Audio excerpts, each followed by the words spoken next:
রাস্তায় পড়ে থাকা টাকা উঠালে কি গুনাহ হবে এবং এই টাকা কাকে দিতে হবে? ভাই, রাস্তায় যদি কোনো কুড়িয়ে পড়া জিনিস পাওয়া যায়, আপনি 10টা টাকা পাইলেন, 5টা টাকা পাইলেন, একটা কয়েন পাইলেন বা কোনো কিছু পাইলেন, এটা যদি উঠানো হয় তাহলে কি করতে হয়?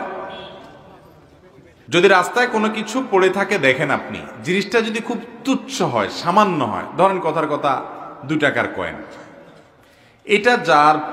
হারাইছে সে আর এটা খুঁজতেও যাবে না, আপনি জানেন খুব সামান্য জিনিস, তাহলে সেটা আপনি নিজে গরিব হলে গরিব খেলেন বা কোনো গরিবকে আপনি দান করে দিলেন। আপনি নিজে গরিব হলে আপনি নিজে খেয়ে ফেলতে পারেন বা কোনো গরিবকে দান করে দিতে পারেন। আর যদি জিনিসটা দামি হয়, ধরেন আপনি 1000 টাকা পাইছেন, 2000 টাকা পাইছেন, মূল্যবান কিছু পাইছেন, যেটার মালিক এটাকে খুঁজে বেড়াবে আপনি জানেন, তাহলে সেক্ষেত্রে এটা নেওয়ার পর আপনার দায়িত্ব হলো চতুর্পাশে ভালো করে ঘোষণা দেওয়া